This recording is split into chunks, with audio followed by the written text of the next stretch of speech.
Hari demi hari, bulan demi bulan, tahun demi tahun. Kadang kok nggak kerasa ya kita lewatin aja.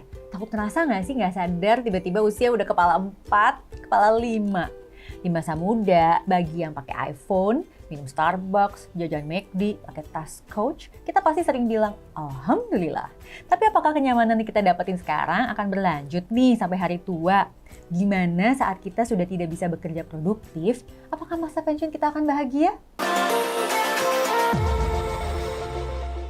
Hai Zep Friends, ketemu lagi dengan saya Prita Gozi, CEO Zep Finance. Terima kasih loh sudah menunggu dan selalu setia video-video dari Zep Finance. Semoga kita bisa selalu belajar bareng Zep Finance dan bisa saling sharing. Nah sekarang saya mau ajak Zep Friends untuk saling sharing di kolom komentar. Ketika Zep Friends tua kelak, kehidupan seperti apa yang kalian inginkan? Misalnya nih, di usia 65 tahun, aku pengen selalu rutin membelikan cucu mainan. Aduh, tua banget ya. Hidup bahagia dan tetap berkecukupan di hari tua pasti menjadi dambaan. Tapi tentu untuk menuju ke sana banyak persiapan loh. Salah satunya adalah mempersiapkan dana pensiun. Misalnya sekarang usia Zep Friends berapa? 25 tahun. Belum terlambat kok untuk mempersiapkan dana untuk pensiun. Dianggap terlambat kalau udah usia pensiun baru nyiapin.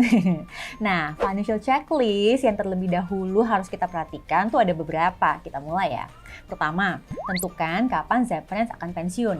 Sambil kita memenuhi kebutuhan prioritas seperti menyangkut anak, kebutuhan tempat tinggal, dan lain-lain, kita juga sambil membuat target di waktu kapan kita akan pensiun. Agar kita bisa tahu persiapan apa saja sih yang perlu kita lakukan untuk menciptakan masa pensiun yang nyaman versi kita dong. Kedua, identifikasi biaya yang turun dan naik. Semakin bertambahnya usia dan juga berkurangnya produktivitas, akan ada pos pengeluaran yang berkurang, tapi juga ada pos pengeluaran yang bertambah.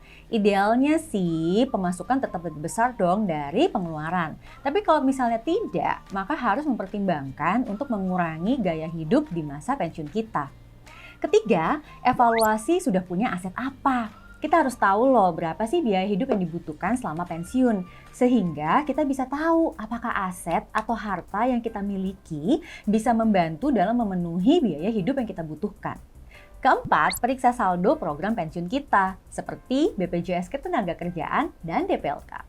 Saat memasuki masa pensiun, biasanya perusahaan akan membayarkan sejumlah dana yang dikenal dengan pesangon, baik dari BPJS Ketenagakerjaan maupun dana DPLK yang memang sudah kita tabung selama bekerja. Ditambah lagi uang jasa atas selamanya bekerja di suatu perusahaan sesuai dengan aturan perusahaan masing-masing loh. Maka pertanyaannya, cukup nggak sih semua aset yang dikumpulin ini untuk mendanai pensiun kita? Terakhir, tambah alokasi investasi untuk dana pensiun. Selagi produktif, kita sebaiknya terus menambah saldo dana pensiun dengan cara berinvestasi sendiri. Untuk Zep Friends yang bukan pegawai tetap, maka investasi sendiri menjadi kewajiban ya.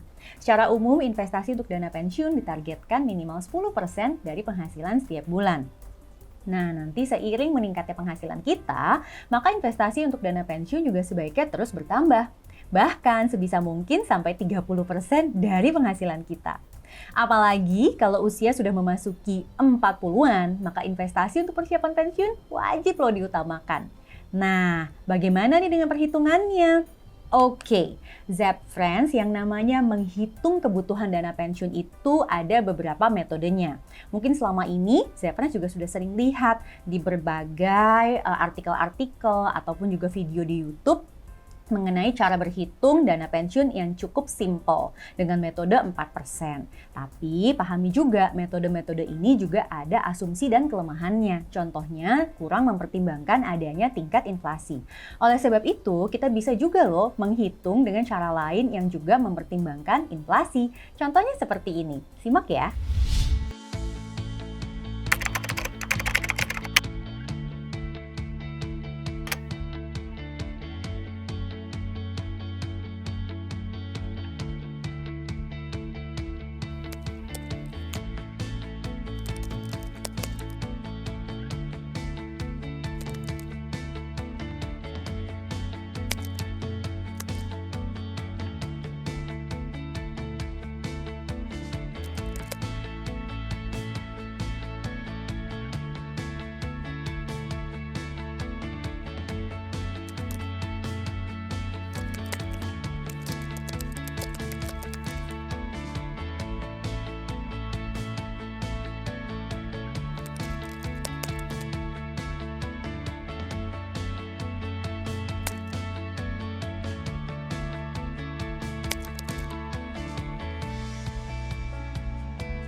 Nah gimana Zep Friends? Udah berhasil menghitung nggak kebutuhan dana pensiun kalian? Intinya sih gini, mau pakai metode apapun tetap tidak akan bisa sukses kalau kita tidak action untuk menyiapkan dana pensiun kita masing-masing. Nah sekarang nih kalau kita berbicara instrumen investasinya tetap harus disesuaikan dengan jangka waktu dan profil resiko. Secara umum, untuk jangka panjang, Zep Friends bisa menggunakan aset dengan kombinasi emas, reksadana saham, dan juga investasi saham. Nah, kenapa sih? Karena dalam jangka panjang, potensi imbal hasil rata-rata dari ketiganya itu bisa mencapai 15% per tahun, bahkan lebih. Nah, setelah berhasil menghitung perkiraan biaya di masa pensiun, pertanyaan yang akan timbul selanjutnya adalah apa ya yang perlu dilakukan untuk mencapai saldo dana pensiun yang dibutuhkan? Nah, ini nih tips untuk Zep Friends terutama generasi milenial. Pertama, membuka new sources of income agar kapasitas penghasilan kita juga bertambah. Kedua, pastikan Zep Friends sudah memiliki dana darurat ataupun mulai mengumpulkannya. Ketiga, terus sisihkan minimal 10% dari penghasilan bulanan dan terus tambah. Dan terakhir, mulai adopsi teknik portofolio untuk dana pensiun saat dana kelolaan kita sudah lebih dari 100 juta rupiah. Semoga bermanfaat ya Zep Friends. Jangan bosan untuk belajar bareng Zep Finance. Ingat, masa tua itu pasti. Investasi jangan dinanti-nanti. Jangan lupa untuk share, like, dan juga komen. Dan nyalakan loncengnya untuk tahu video-video terbaru dari Zep Finance. Saya Prita Gozi, pamit undur diri. Kita jumpa lagi di video-video berikutnya di Zep Finance TV.